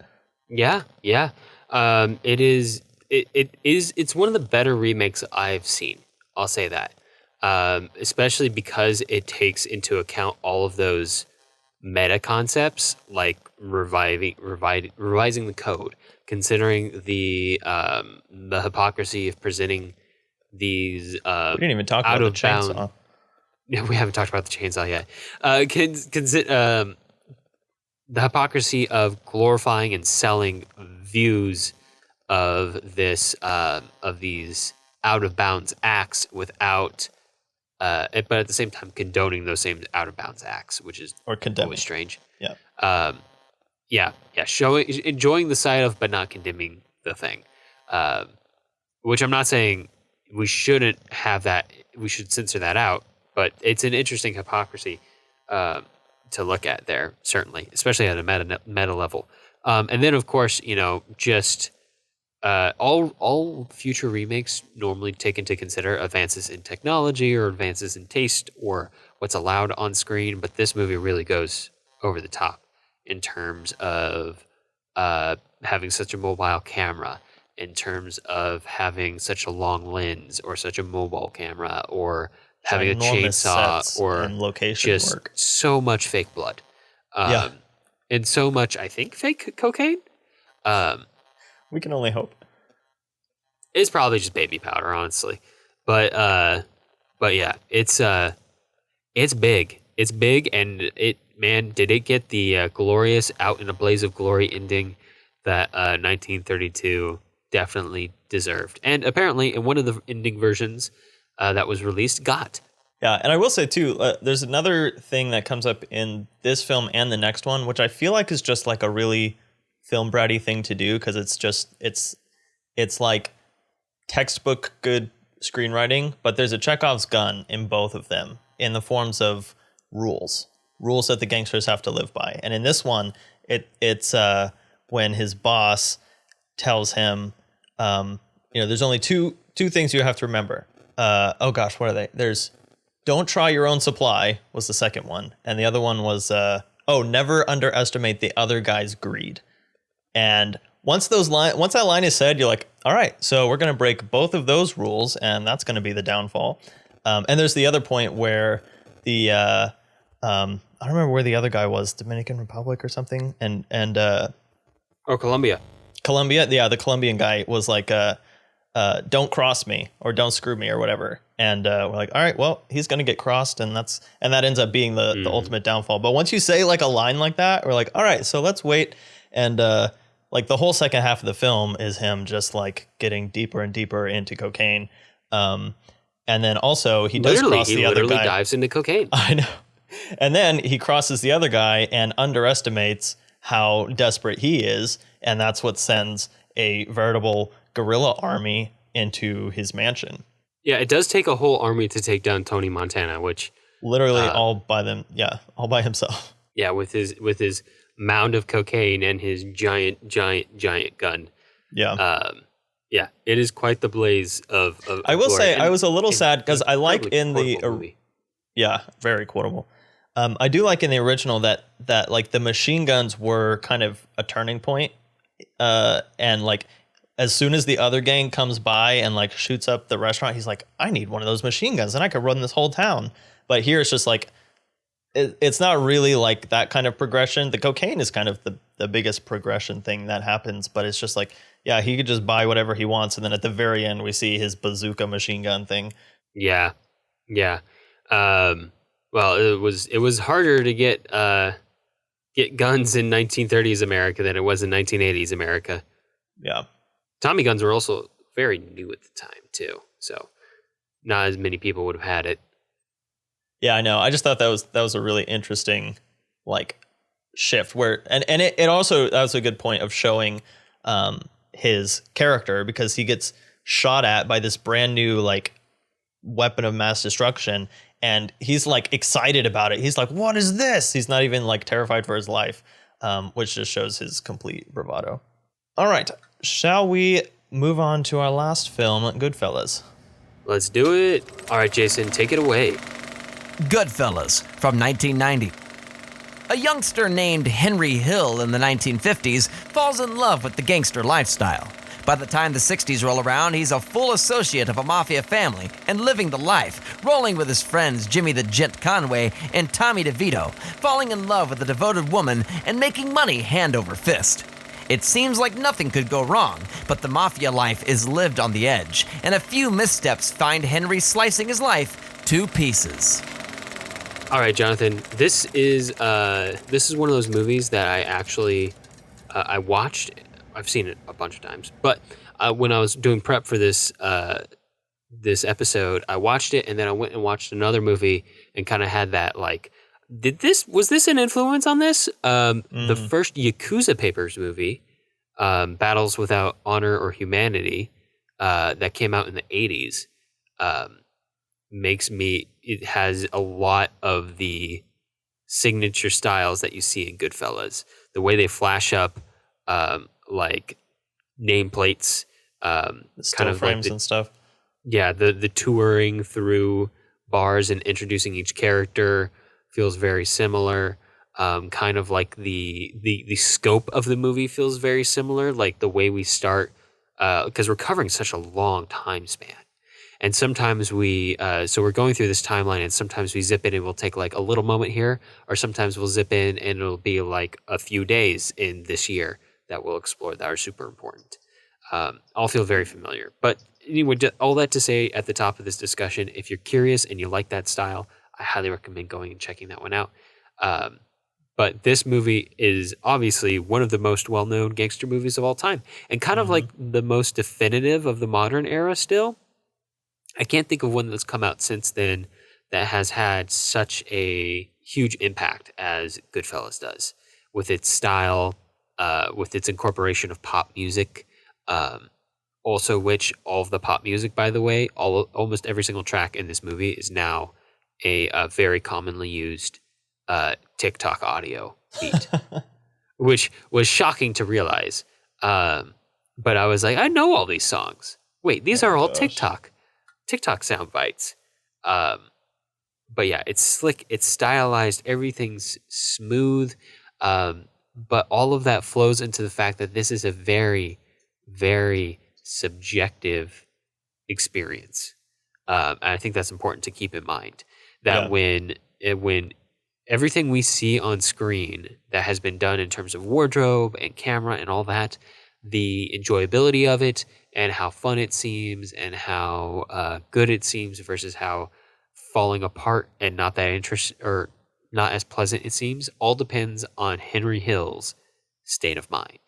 And we can very easily trace that up and down the height and decline of the mafia, or as so we're told, please don't whack us, in tandem with Henry Hill's rise and fall as well from post-World War II up through the late 20th century and down into the modern era, where we've been told that they're not as active as they used to be, but they still exist. I believe actually last year, one of the big mafia heads in New Jersey or New York was whacked outside of his house, something like that. It was like the first big profile assassination in 30 years or something like that.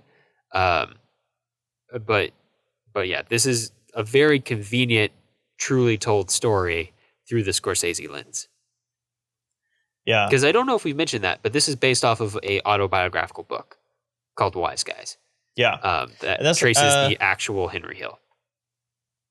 Yeah, I don't think it was autobiographical, but it was Was it like a biography?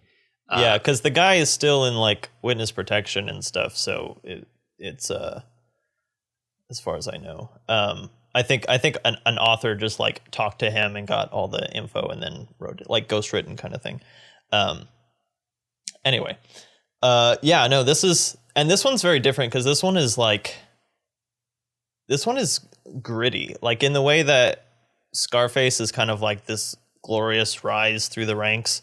Goodfellas is like a gritty, walking on eggshells kind of a world. Like it's tense because no one is predictable, especially Joe Pesci's everything's character. Constantly surprising, and that's kind of a benefit of the scope we take. And actually, we should mention that a lot of gangster movies take this very wide scope, And I think it's because of earlier pieces like less so The Public Enemy, but more so Little Caesar and Scarface, 1932, that tend to be biographical or ripped from the headlines, but a lot of them take that very wide scope of covering years and years. So we always zip into the story whenever something's changing. So presumably Henry Hill feels very stable for like a year or two at a time, but then inevitably somebody betrays somebody. Because as our narrator says over and over in the movie, that's just what people did. Sometimes you just don't like a guy and then you kill him. Yeah. And then, but then that, as an audience, that means like, okay, so when is the next time someone's just going to like randomly get mad and oh, it's get such murdered? a wonderful So like, tense. audience. Like it's very engaging. It's super tense, but it's also very engaging, and it keeps you on the edge of your seat and very interested constantly throughout the movie. Because even from the start, like even when we're watching that short section where he's a kid, like he essentially betrays his dad and gets his dad beat the crap out of. Or was his dad or the mailman? Yeah, his mailman got the crap beat out of him. Yeah. That was it. Yeah, and I will say though that like, and it's really interesting that this is, you know, for all the headline ripping and stuff that the other films did, like this is still probably the most true because it's coming, you know, more or less from the horse's mouth, so to speak. But like the interesting thing that I found in this one is there are those like those rules and those loyalties, but they seem so like arbitrary and convoluted. Like by the end, so again, we have the Chekhov's gun, which in this one is pretty straightforward. It's never rat on your friends and keep your mouth shut. And so we know by the end, someone's going to get ratted out and everything's going to get spilled. And that's kind of, you know, the whole, and you kind of get that sense through the narration is that this is like, it's set up like a memoir. So you can kind of feel like, you know, the film could have ended with, and it kind of did, but it could have ended with him, you know, almost doing a Kaiser Sose thing where he's sitting down in the detective's office and like, well, that's everything that happened, officer.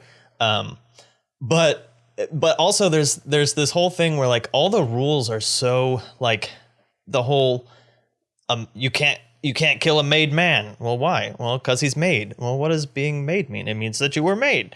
Or, you know, all the like the Irish guys are, you know, kind of unspokenly beneath the Italian guys and all this like stuff that ends up creating all of these divisions and these backstabbings that end up happening. But it's like, it's almost impossible to follow. So you're like, I have no idea what random thing is going to come up next. And you're like, the characters are keeping secrets that like suddenly you feel like you're keeping secrets and all this stuff. And then the characters are keeping secrets from you because there's even the point like that just nonchalantly gets introduced where it's like, oh, and then Henry Hill has this like girlfriend that he's hiding from his wife. And the audience is like, oh, since when? I guess now. And there's just, that's just what you do, Jonathan. Don't you know? The information control is really good, almost Hitchcockian in the way that it's like every piece of information is being released at exactly the right time for the audience to be, as you said, the most engaged that they can be. Oh, yeah. And it keeps the film moving because this is definitely one of those movies that could stretch for way longer than it does. And it's already got a pretty decent runtime on it, but yeah, it moves. It moves so fast and so quick. We don't need to see Henry meet his mistress. We don't need to go through all that rigmarole because that's not important. Yeah. Or his second mistress. Or his second mistress. We just need to see him kind of rise and fall through the ranks. And much like with Tony's use of cocaine in Scarface 1983, we see Henry Hill just fall apart. Don't do cocaine, kids. Over the course of this movie. Yeah, is he doing cocaine in this movie? I can't remember. Oh, yeah. Because I couldn't remember what kind of drug it was. It was like cocaine, but it was laced. Whatever you lace. Oh, I don't know enough about drugs to understand that, but I see where it's going for. But yeah, that was the whole thing. I've seen The Wire, or at least a season of it. But that was also the interesting thing because that's Henry Hill is doing this slyly under the table of his own boss, who told him explicitly do not don't do deal drugs. Deal in drugs. And then that like becomes his whole thing. And then that's kind of how he gets excommunicated, also because he's Irish. Again, I don't know how the rules work. I know you can only be like a member of the family if you are if you're of Italian descent. Yeah, because he said they can't get made because him and Robert De Niro were Irish. From what I understand, they are they take the term family very, very literally, and essentially, if you're in all of these families in this area of the country have a deal with each other, where they kind of work in tandem, kind of work against each other. Yeah, and essentially, if you're actually part of one of those families, you're not under that deal. I don't think you're supposed to be touched, unless you have permission from the higher ups to do that. But if you're not a made member, then you're an associate, and you have no rank, and you're technically just a criminal who works alongside the family of criminals, and you're fair game. Now, they might take offense if you're not named Pete or Paul, then you get nothing. Yes, exactly. But it is this one really delves into again this idea of the loyalties and the relationships and the fact that like you can't have power while betraying all the people around you, or just being completely unpredictable and off your rocker like Joe Pesci. But I think this film and The Godfather are like, the reason they stand the test of time is because they build those relationships, and they introduce the nuances of them, because that's what makes or breaks the whole thing. You know, it's the way that these characters interact, and then when things go south, whether or not they band together or turn against each other, which, spoilers, they always turn against each other. Yeah, there's a lot of people who get killed in this movie for like absolutely no reason. Yeah, and that's where it just becomes so unpredictable. Like, again, Joe Pesci's character is like his whole character is that he's completely unhinged, and he will just like whack anybody for any reason. But even Robert De Niro, once they do the big job and then the people are like being too flashy with their money, he just like systematically murders every single one of them. And you're like, well, so, and this is the thing. So they set up the rule, which is don't rat on your friends and don't, keep your mouth shut. But by the end, there's no reason to follow those rules because there are no loyalties anymore. Like, there are no more friends by the end of the movie. It's all just people who are going to kill you or you rat on them. So that rule has just like completely gone out the window. Yeah, that becomes a recurrent theme in a lot of mafia and mob type stories telling in the most recent, like past 10, 20, 30 years, especially after this movie, as the kind of like, I guess, for lack of a better term, late stage of like the mob era has happened, and people, the stories have started to become what happens at the end of that. Not the earlier stories, which are all about rises and falls, because that's what would happen in a cycle. But now it's like, well, it's focusing on the end. Like, if you get into this, there's only so many ways it could end. You could get whacked, you could rat out, or you could get arrested. And that's kind of, or you OD kind of on your own cocaine. Yeah. And in fact, I mean, to take another example, that's like the whole controversy surrounding the end of The Sopranos, which doesn't really have an end, but the whole thing they're building to is the fact that it doesn't matter how it actually ends, if actually for this one character, because we know that there's like two options and they're not good. Both of them are bad. Yeah. And then, although it is interesting, like the way that this film ultimately ends, which is Henry Hill going into his witness protection house, and it's like supposed to be the saddest thing in the world that now he's just another schmuck. And I'm like, well, I prefer my schmuck life than always being afraid I'm going to get shot in the face for no reason. Yeah, I think that's the that's the dramatic irony, is that, and I think that's kind of like the path that's taken, that you take the audience on over the course of the film, is that at the beginning, yeah, this looks good. This looks like the first third of the movie. It's like, oh, this is so glitzy. This is so fun. He's got everything. He's got everything so swanky. He's got all this money. People are so nice to him. They respect him. He's got people backing him up. He's got this hot wife, all that stuff. And now, and then over the course of the movie, you slowly realize like, oh, this is terrible. Oh, everyone's dying. Yeah. Oh, this is not good. Why would anyone want this? And it's the dramatic irony at the end that at the end Henry Hill is still like, yeah, man, I miss it. And everyone in the audience is like, oh God. Yeah. Oh it God, does why? show like a almost like this mind state that it's almost like you've been brainwashed into this thing. And they do set up pretty well that like at the beginning it's a sense of belonging. And even at the end, when literally everyone who gave him that sense of belonging has turned on him and would kill him in an instant, he still longs for that. And it's almost becomes more pathetic than anything. Yeah, no, that is very much the point. And even I don't know if they show it in the splash screen, but I know I read it in the Wikipedia article. But Henry Hill later gets arrested again for dealing drugs in Seattle. Yeah. And he finally gets divorced from his wife, like after she should have left him 10 years ago. Oh yeah, definitely. But then she gets hooked on the cocaine too. And it's like all these things that like we jump through time and we don't even see the progression, but it's like, you know, she's upset with him about his mistresses. And then all of a sudden, you know, now she's hooked on cocaine and she's dealing with him and they've got the babysitter in on it. And you're just like, what has happened? It doesn't matter. All that matters is what's about to happen next. Oh yeah. It's a really good, it's maybe, and I think maybe the best way to talk about it is in comparison to some of the earlier movies where we were talking about how they're trying to do this moralizing to try to get people to not worship gangsters. And I think this movie, which weirdly enough does the most glorifying of gangsters in the first half, does the best job of like showing why you wouldn't want to be one by the end. Yeah. Because instead of, and maybe better yet, and better than even the alternate endings for Scarface, rather than giving him a blaze of glory ending, they're just like, yeah, Henry Hill was a schmuck. He was a schmuck the whole time. You know, he's just a schmuck hooked on cocaine, paranoid, and living in the desert. Yeah, no, that's a good point. That's maybe more effective than anything else we've seen today in trying to get someone to not want to be a criminal. And that's more effective than just saying, oh, he was a coward. He ratted on his friends. You don't want to be a rat, do you?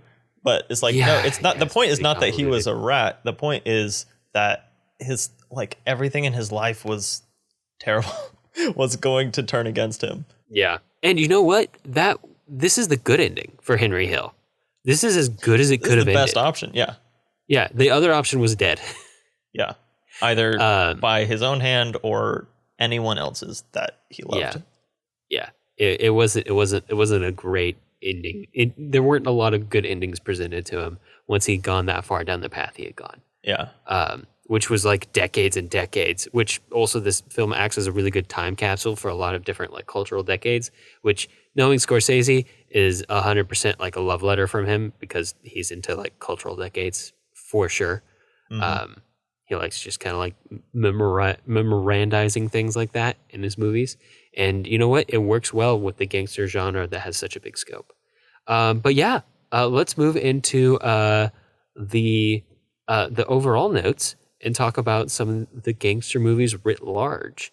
And we've already talked about this a little bit, but oftentimes these movies end up being kind of tragic with these themes of loyalty, control, and fear. The power is always tied to relationships, and I feel like they almost always kind of walk this line of whether or not it's better to be loved or feared. You know, that almost cliche at this point that we've heard in a lot of movies and stories. And kind of going down those routes to attain what you want can essentially lead to poisoned fruit from a poisoned tree. And a lot of these characters find that out in a very, very hard way. Yeah. You either get whacked or you become a schmuck. And like we said, it relates to our sensibilities of right and wrong, law and outlaw. And there's, again, like I feel like even more than Westerns, because Westerns is often, you know, like the Lone Ranger or Clint Eastwood's Man with No Name. You know, the guy just rides into town. He either like walks into a fight or someone picks a fight with him, and you know he's got to take care of it, or is the sheriff and the outlaw. But here it's a lot more communal, I think. And again, it goes back to those relationships in a way that like almost Shakespeare's histories, where we're talking about monarchs and we're talking about their successors and we're talking about the people who are assassinating them to become the successor. Like those dynamics are much more in play, because most of these films, except for things like Angels with Dirty Faces, and then when you transition more into the noir genre where those detectives and the law plays a bigger role, these really kind of encapsulate themselves within their little world. And within those worlds, it's kind of its own like monarchical structure. And then the law is just kind of always on the outskirts, ready to pounce in once it starts to eat itself from the inside.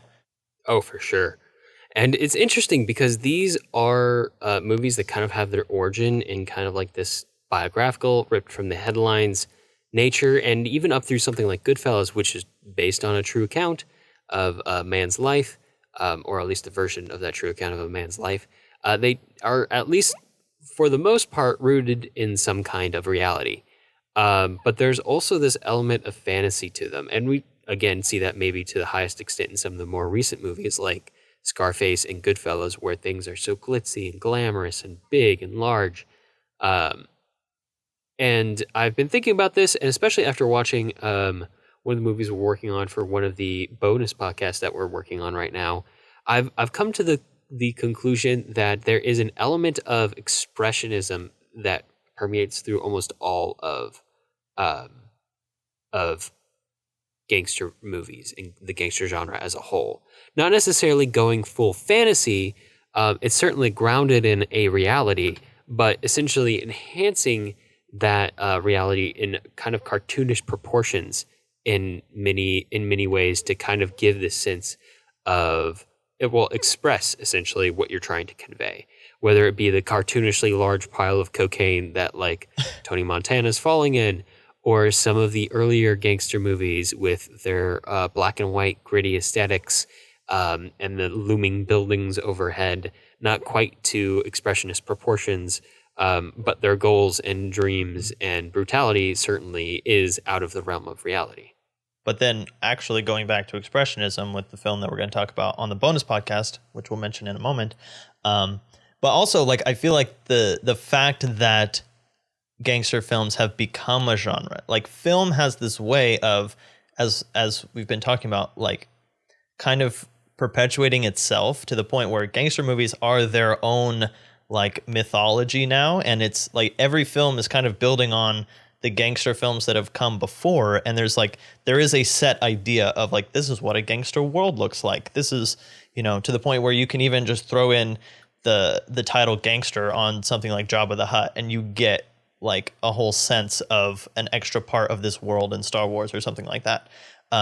So it's like it has turned from this, again, coming from the headlines into this thing that almost exclusively exists within a film like worldview. Like there's almost like Gangsterland, and you can make a movie that's set in Gangsterland, and everyone kind of knows all the general rules and structure of how this world works. Yeah, the genre has definitely been around for long enough that we all understand the rules of that land, or at least the kind of broad stroke rules, even when they get more convoluted. Yeah, almost and then you can, and then where you change those rules is what makes each subsequent film more interesting. Yeah, more unique. You fit them to suit the characters and the time and location and all that. And of course, this genre does have connections to some earlier genres. One that was very popular during the silent era that almost immediately predates this one is the outlaw western. And in fact, one of the movies that I watched while researching on this, researching for this episode, The Petrified Forest from I think 1936, starring Humphrey Bogart as our desperado / mobster, has a very interesting line that kind of harkens to another point we talked about in this episode. There's an old man character who at some point in the movie says, "Gangsters is foreigners, and he's an American, a real old time desperado." And if that doesn't sum up some of the mentality in these gangster movies, I don't know what does. There seems to be a bit of an othering with labeling some with labeling people criminals, that goes beyond just like a moral aspect, into sort of like a political one. And we certainly see that in some of these films. Even to the point sure. where at the end of Angels with Dirty Faces, the point is not to redeem Rocky. And that's, maybe that was avoid being even more preachy than the film already was, but it's almost like Rocky is beyond redemption. There's not even a point in the priest trying to redeem Rocky. All he can do is villainize Rocky even more in the eyes of the kids, which is interesting because, you would think that in order to make complex characters, you would at least have a hope of redemption for Rocky, but that's not even like presented. Yeah, redemption is impossible in this code era. Not Yeah. in one bit. And again, like we mentioned, it's really interesting because there's that line with the film noir characters where if you start off a movie as a criminal, you got to be punished. Normally, not just like in jail, but dead. Yeah. Like that's another thing too. They don't settle. They were wild with that death penalty back in the day, apparently, because they don't settle for just like putting you in jail. Everyone just gets freaking executed in these old movies. Noirs if you're have some criminal. fun murders. These are mostly guns and machine guns. Yeah. In noirs, if you start off the movie not labeled a criminal, you have a pretty decent chance of making it to the end right. without being morally punished by the Hays Code. And we've talked about noirs on the show before, so go back and check out those episodes. Yes, and of course, we have to talk about the kind of goal of every gangster, which seems to be sort of essentially expressionist version or expressionist distortion of the American dream, which is a term so overused it's basically meaningless now. But it is relevant, especially when talking about these kind of like social legends or fables or folktales or recurring stories that we tell ourselves that essentially create motivations that are way stronger in people within a society than you can even notice. Yeah. And in this context, the American dream would essentially be move to America as an immigrant, work hard so that you can have all the money and not have to work like you did in the old country, or not have to work like your parents did in the old country. And of course, there's a certain irony in putting in all that work in order to be able to not have to work, which is essentially your goal isn't anything other than early retirement rather than a lifestyle. And of course, there is a certain hypocrisy of the definition of what is defined as gangster or criminal in these movies versus gangster versus immoral versus the temporal frame in which it's viewed. So, for instance, like you see the time frame can kind of distort stuff. So a lot of these gangster movies take place during the early portion of Prohibition, which makes it really interesting because a lot of these gangsters, especially like Al Capone during like that golden era of gangsterhood, their whole racket was transporting, smuggling, and selling alcohol. That was their thing.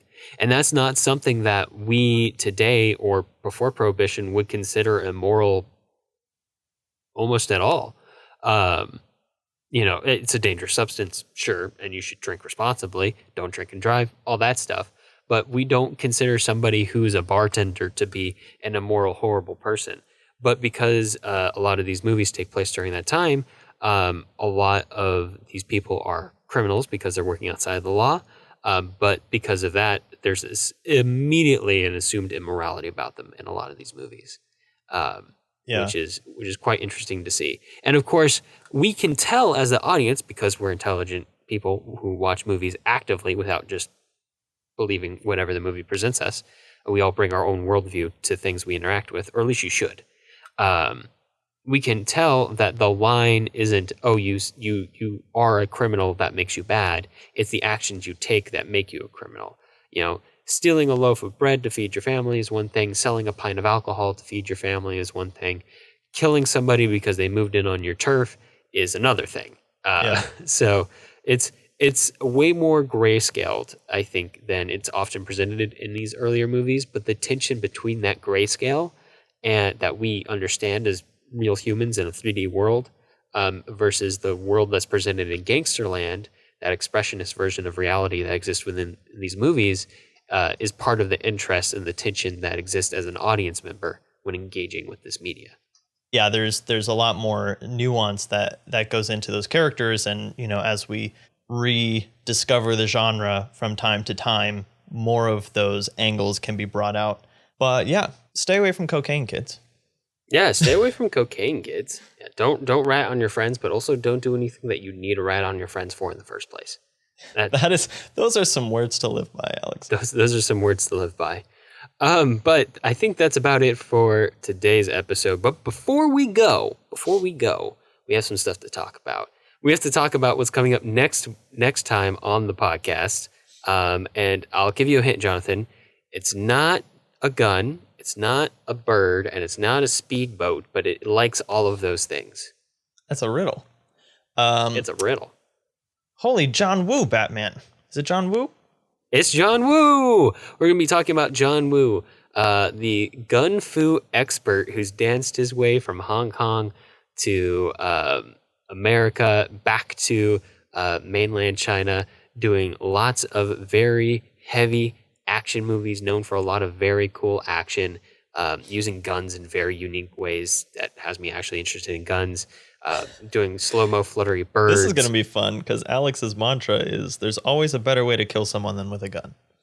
Well, yeah, until I've seen how John Woo uses guns, which is not which is like as a martial arts weapon, not just as, oh, I have a kill stick in my hand.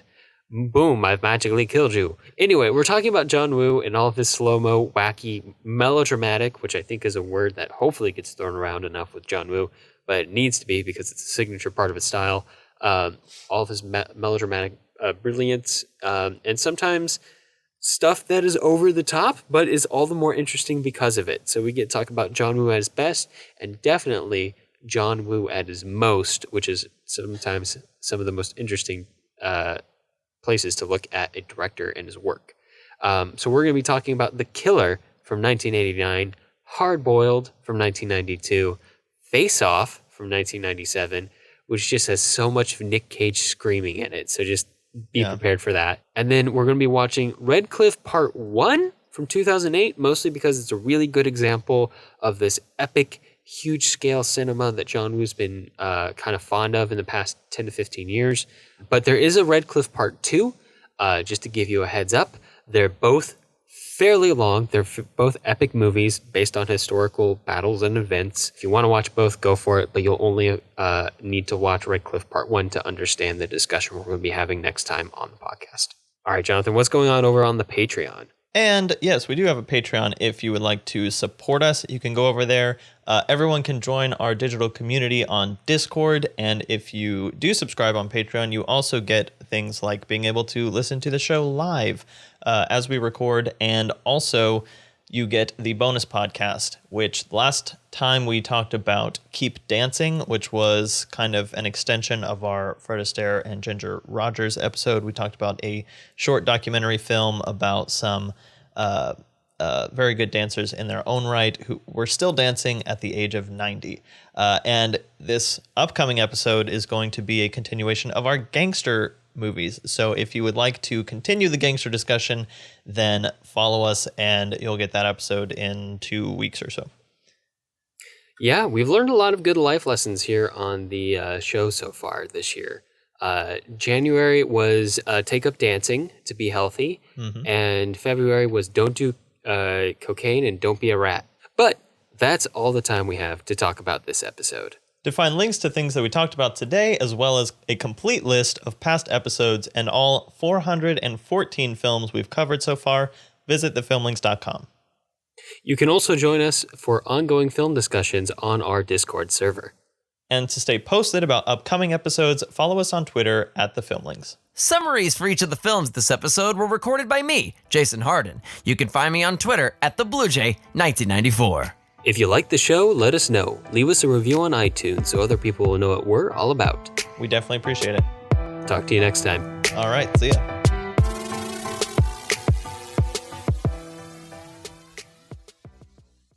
A kill stick is a sword, Alex. No, I guess it is. I have a I don't know what you call a gun without it being a gun. I have a kill lump in my hand. We'll work on it. We'll workshop it. A kill gun? Killgun. That sounds like a Killgun. stupid anime name.